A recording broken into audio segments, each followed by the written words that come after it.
1968년도에 제작된 영화 잘돼갑니다. 이 잘돼갑니다가 20일 TBS TV를 통해서 최초로 방영됩니다.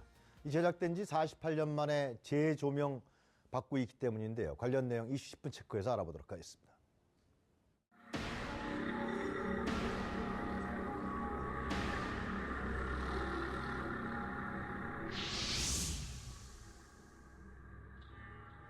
혹시 무슨 말이 있더라도 모릅니다. 잘 돼갑니다. 그 말만 하도록 해요. 전 부통령 선거도 박도구해서 이번에는 뇌물을 좀 맡아줬으면 해서. 재산과는 내 말 안 들으시면 되는 거예요. 이제부터 내가 나가서 선거 대비를 하겠어요.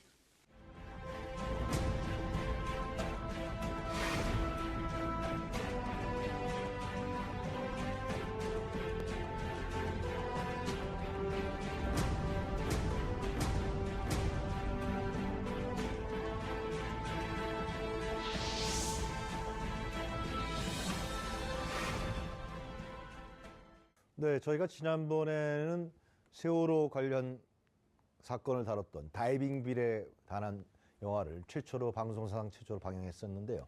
이번에는 이 1970년대, 1960년대 박정희 시대 때 상영 금지됐던 이 잘돼갑니다라는 영화를 소재로 저희들이 사전에 오늘 인터뷰를 하고요. 그 다음에 방송하도록 하겠습니다.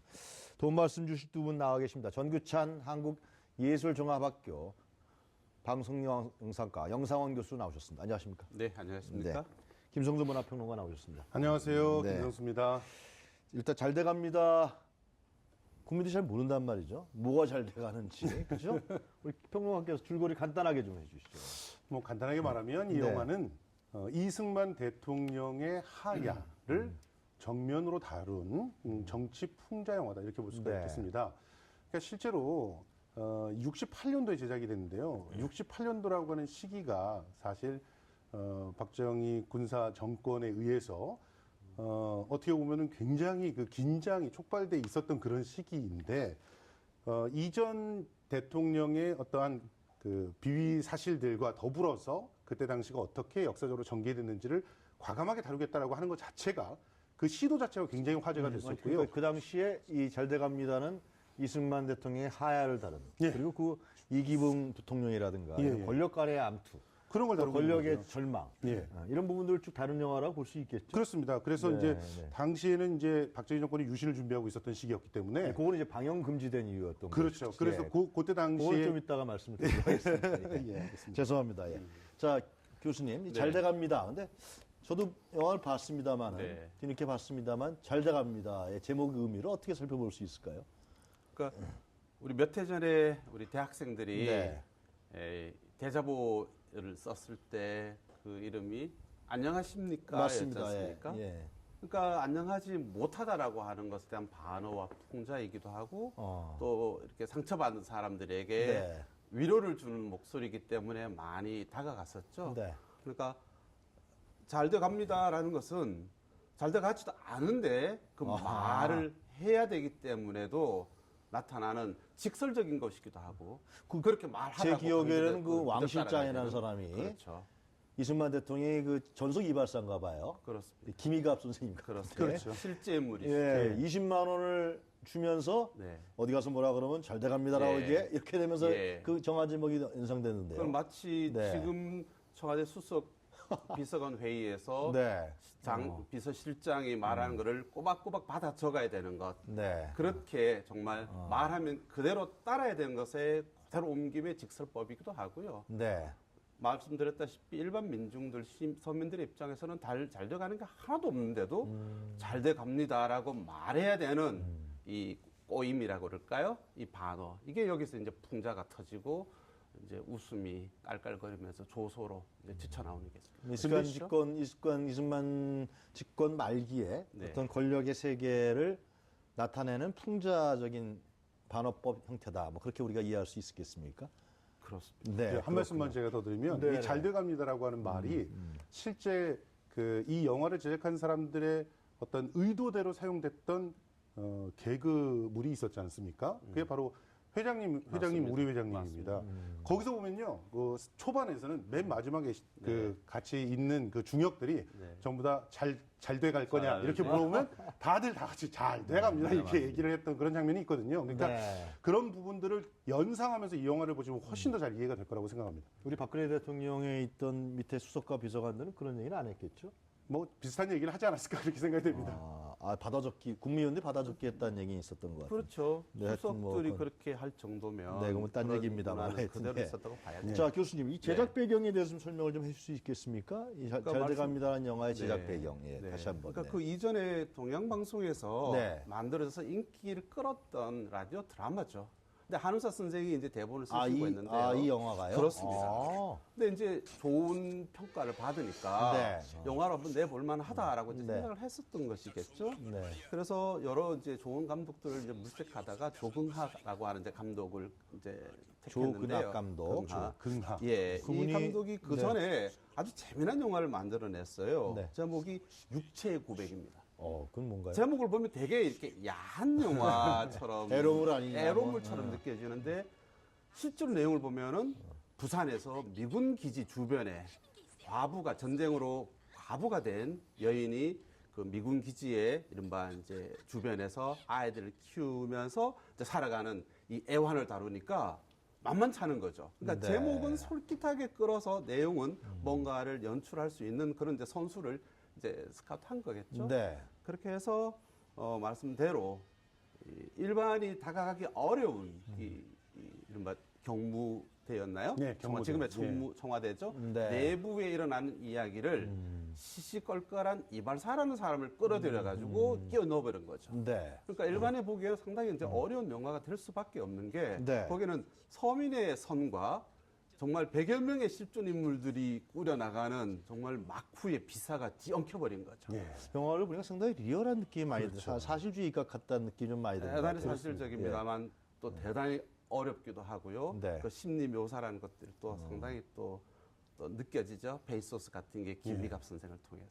그래서 어렵습니다. 조근학 감독이 지금 가수 누구죠? 조동진 씨. 조동진 씨. 예, 그렇죠. 우리 포크 가수로 유명한 네. 조동진 씨 아버지입니다. 네. 그런데 그 당대에 말씀하셨던 대로 상당히 문제적인 작품들을 이렇게 만들어내서 이 작품을 만들 때도 어떻게 보면 영화가 우리 사회에 해야 될 역할들을 해야 되지 않을까 이렇게 생각을 했던 것 같은데 좀 그런 욕심들이 이 영화를 예. 처음 이제 제작하기에 스타트하기는 4.19 혁명 이후에 만들어 시작한 거겠죠, 그죠? 4.19 혁명 이후. 4.19 혁명 이후 정도가 그렇죠. 아니라 그렇죠. 이제 64년도에 64년도부터. 방송되고 라디오 방송에 대해서 그렇습니다. 대단한 히트를 치니까 64년도면은 이 박정희 장군이 군사 쿠데타를 일으킨 다음에 다음이죠. 그다음에 이제 대통령이 된 다음에 삼공화국을 선포하고 난 다음인 것 같은데요. 그렇습니다. 64년도에. 맞습니다. 예, 그때 라디오 방송에서 인기를 끄니까 그거를 조근학 영화하자. 감독이라는 분이 네. 만들게 됐다. 그러니까 사실 우리가 그 박정희 대통령이 그 군사 쿠데타로 딱 정권을 잡은 다음에 네. 시종일관 막 이렇게 탄압을 했을 거라고 생각하는데 그런 건 아니거든요. 아. 사실 뭐 민간의 권력도 이양하겠다고 약속했다가 뒤집긴 했지만 뭐 일정한 그런 유화 국면들이 만들어진 적들이 있어요. 네.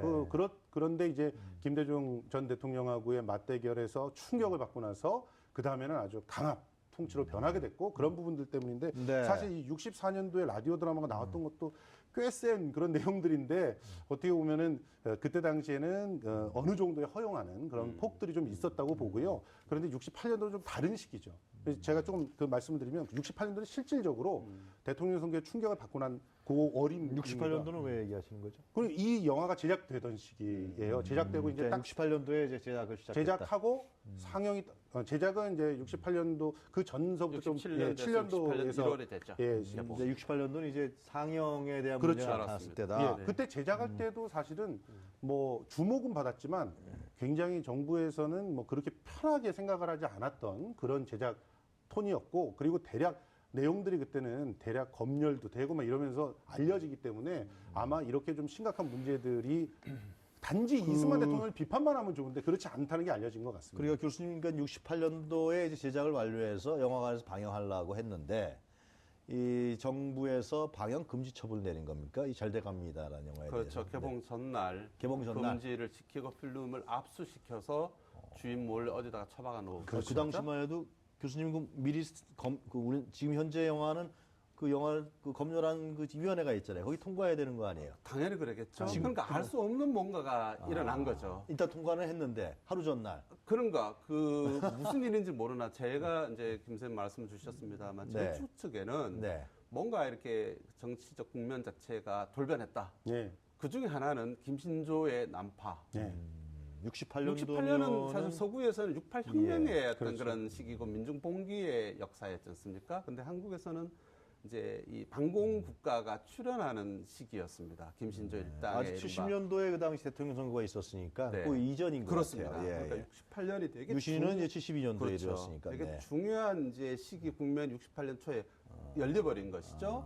거기에 이제 사실 이 영화가 개봉될 때는 그 당시 매체는 상당히 순수하고 진지한 예술 영화다 이렇게 평했었습니다. 아, 그래요? 예, 그렇게 위험하게 보지는 않았었죠. 그리고 사실 뭐 이승만 시기를 다룬다는 게 뭐가 그렇게 위험스럽지도 별거 않은 그렇죠. 거죠. 그 캐스트도 호화 캐스트더라 그렇죠. 보니까. 예. 근데 그게 이제 그러니까 극장에 개봉될 때 뭔가가 계산에 돌아갔는데 그건 그 국면 자체가 변화했던 것이든 아니면 영화 속의 일정 내용이 뭔가를 찌른다라는 것을 알아채고 사전에 막아야 되겠다라고 하는 발상이든 아니면은 김미갑이라고 하는 이 주인공이 네. 여기서 이발사 역이 이제 예, 김미갑 예, 선생님이었습니까? 예, 예. 근데 이 김미갑 선생님이 되게 또 이렇게 재미난 한국 현대사의 그 이야기를 갖고 있는 이제 가족이시죠. 어떤 걸 갖고 계십니까? 이런 거 방송에서 말해도 되는지 모르겠습니다. 아. 예, 김미갑 선생님의 형님이 네. 이제 좌익 활동을 하신 걸로 알고 있고. 옛날 좌익 활동하신 분들 많아요. 그렇죠. 박정희 대통령도 좌익을 했었어요. 그렇죠. 예. 근데 그 형님이 이어져서 가는 게 이제 뭐 박헌영, 예.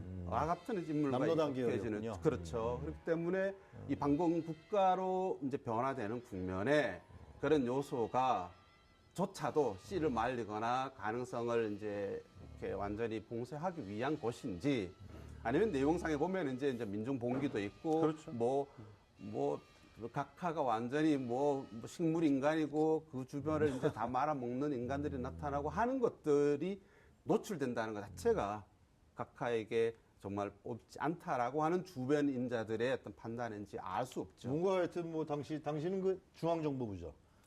그 막광 세력이. 예, 그렇죠. 68년도에. 예. 뭔가 하여튼 뭔가 권력 중심에서 이 영화 방영하지 마. 뭐 그런 오다가 내렸다고 보여줘. 근데 캐스트가요? 박노식 씨도 나오고. 예, 예. 그 한국의 최대 여성 배우 김지미 김지미 씨. 씨도 나오고. 예.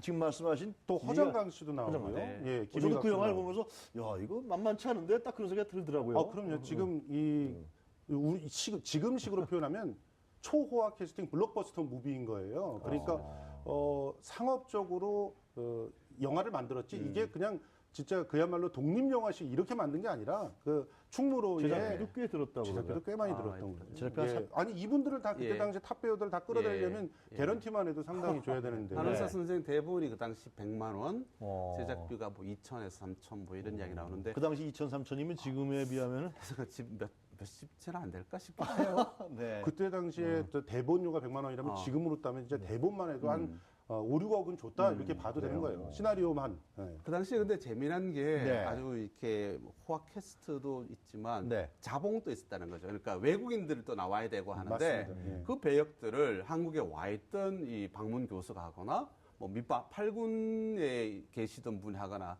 그러니까 상당히 좋은 영화라고 하는 것, 뭔가 의미가 있는 영화라고 하는 데 대해서 그 영화 배우들 그리고 심지어는 일반 시민들조차도 관심이 있었던 것이겠죠. 그렇겠죠. 그러니까 예. 좋은 영화를 네. 그러니까 정치 영화를 개척하자 했던 네. 상당히 중요한 어떤 뜻이 있었던 영화다.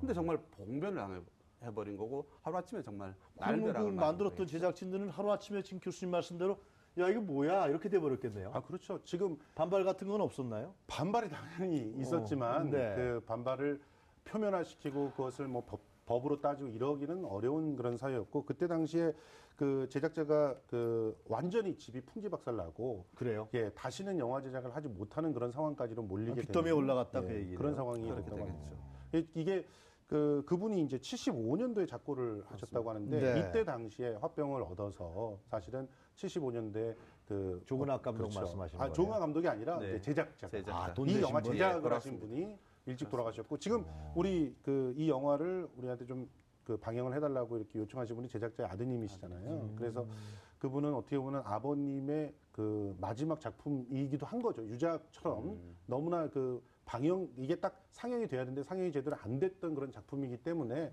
더 깊은 그런 애정을 갖고 있었고, 특히나 지금의 이 시국상하고 너무나 잘 맞아떨어지는 그런 상황이라서 더더욱 거기서 이렇게 이제 시국상하고 이제 맞아떨어진다는 건 저 누구냐? 이기붕 부통령의 부인.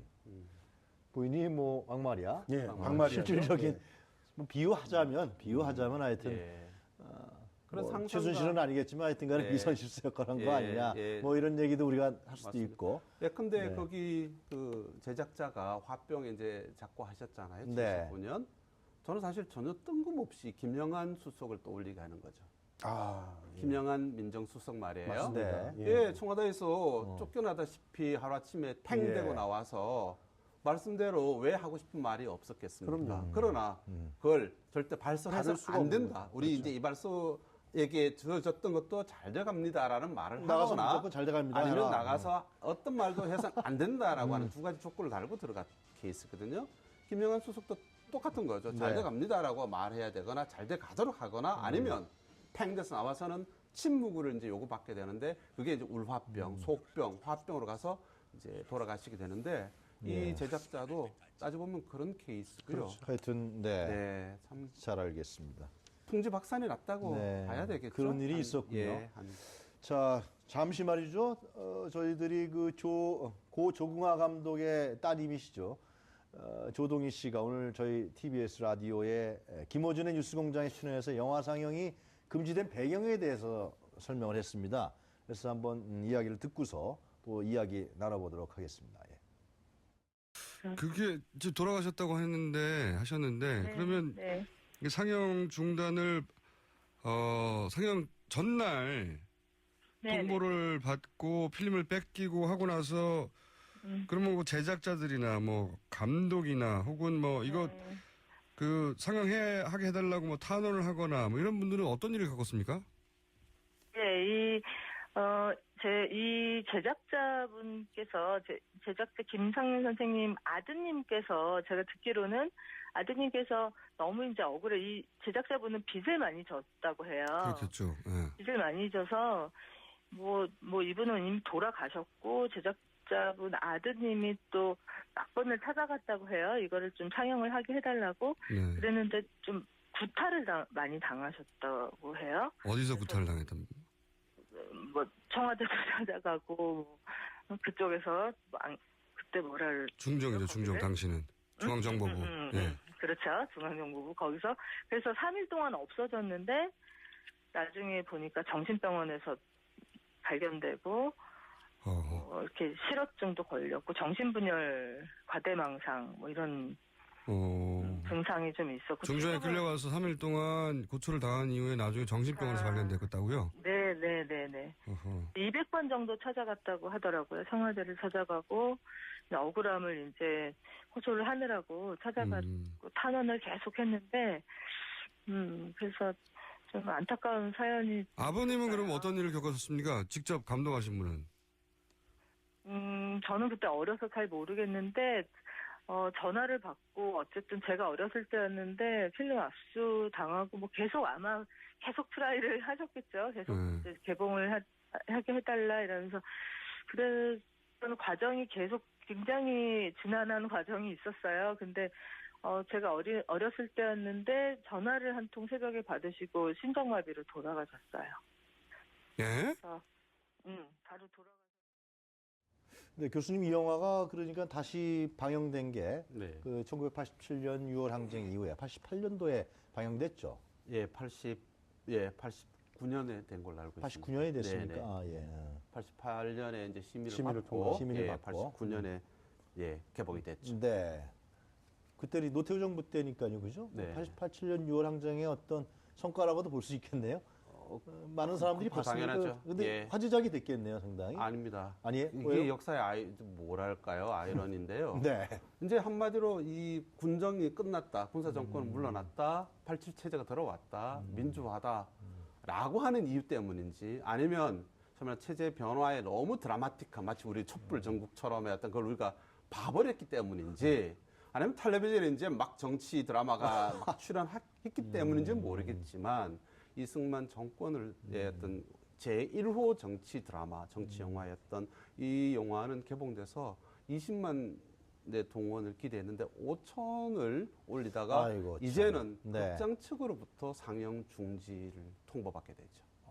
그러니까 그 흥행이 안 돼서 예, 중지가. 두 번의 키를 당하게 된 정말 비극적. 근데 뭐 잘 네. 아시겠지만 그때 당시는요 문화적인 또 격변이 준비되고 있던 시기이기 때문에 굉장히 촌스러운 영화라고 느껴졌을 겁니다. 그러니까 그런 영화가요? 부분이 그렇죠. 이 영화가 그러니까 예술적 가치도 상당히 예술적 가치도 없습니까? 높고 네. 지금 우리가 네. 다시 보기에도 그렇죠. 어우 상당히 그때 잘 만들었다는 생각이 들지만 네. 이 88년, 89년 한국 영화의 빅뱅이 90년에 준비가 되는데 네. 그때 아주 새로운 시도들이 많이 나오고 새로운 감각의 영화들이 많이 나오거든요. 네. 이제 그런 측면에서 아마도 이게 의미만으로 주목받기에는 조금 어렵지 않았나 이런 생각이 그래도 듭니다. 불구하고 하여튼 교수님 보시기엔 이 영화를 다시 한번 저희 TV에서 이제 20일 날 방영을 합니다만 네, 네.